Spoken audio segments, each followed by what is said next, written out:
Talk to me about your off season. Anything you're doing a little bit differently now, or maybe some lessons learned from previous off seasons that you think are going to help you, so when you do step back on stage, you're just a different animal? Yeah. So yeah, there are. I mean, I think the training process, as the athlete, you refine your approach as years go by. And I still have an interest in the strength side of things. Like I still want to compete in powerlifting. I haven't competed in powerlifting since 2017 as well. It was right before, actually, yeah, 2017, middle of prep. I did a meet, but so I still want to do that. But again, like bodybuilding, like I was planning on doing one later this month, but I'm gonna push it back a little bit because things are going well. I have good momentum with training, but I want to feel like I've emptied the tank on whatever I'm competing in. And so I guess I feel like I'm not quite there yet on the strength side. I feel like I can do more, and so I'm just being patient. Like I'm not in any rush, but I do hope to compete in powerlifting this year. And then, as far as like the bodybuilding side of things, ultimately that's sort of been the focus more so than powerlifting. It's like I think the two worlds can coexist better than I think most people realize.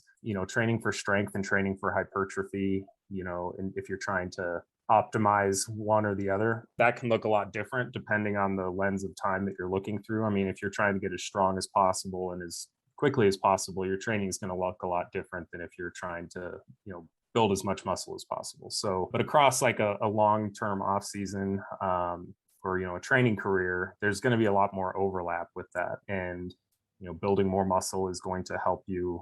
It's increasing your strength potential, that you can then express with heavier periods of training. So if there's really anything different about sort of doing the dual athlete thing, it's just including some more regular, like heavy exposure to lifts kind of for proficiency purposes, even in, times a little further away from a meet, rather than squatting, back squatting 2 or 3 times a week. I might back squat once a week and do, hack squats or leg press, so it's just sort of shifting that needle in terms of specificity a little bit more away from the strength side when you're further out from a meet. But, when it comes time to actually peak for a meet, that should be the focus. I think the time spent doing that doesn't have to be 6 to 8 weeks. Is probably for me probably enough time to transition to into like the higher side of specificity and get benefits of that. So it's a balance. Like I think there's some slight compromises there, but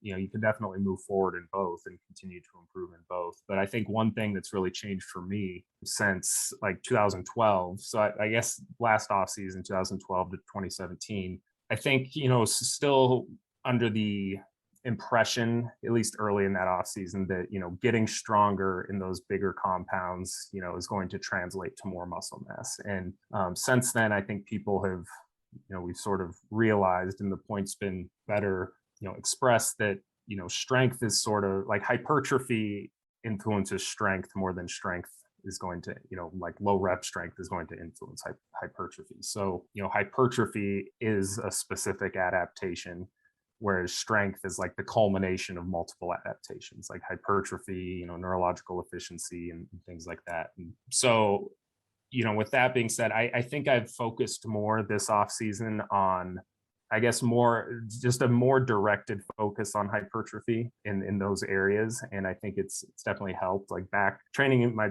back. Like I used to, in the last off season, I do the big three, it's kind of the foundation of my program, which at certain points it still is, but I've been more apt to deviate from that and spend more time on accessories than maybe I did before, both from an enjoyment perspective, but also because it's, the big three aren't always, I'd say most of the time probably aren't the best tool for the job if the goal is hypertrophy. And so, I mean, they can be, decent, but, there's a lot to be desired, I think, in especially depending on someone's structure, how, you implement those if you're trying to gain size. So I think just a more well-rounded bodybuilding approach, if I can say that, has been kind of the focus this off season, and knowing that it's probably not taking away much from what I was doing before in terms of powerlifting. yeah, if you're under recovered or you're making really good progress, you know, maybe you don't increase a set. So I definitely, you know, respect the thought process behind it. But, you know, like we said, anything in the fitness industry, people get an opinion and they assume it's like this individual has a polarizing view on this.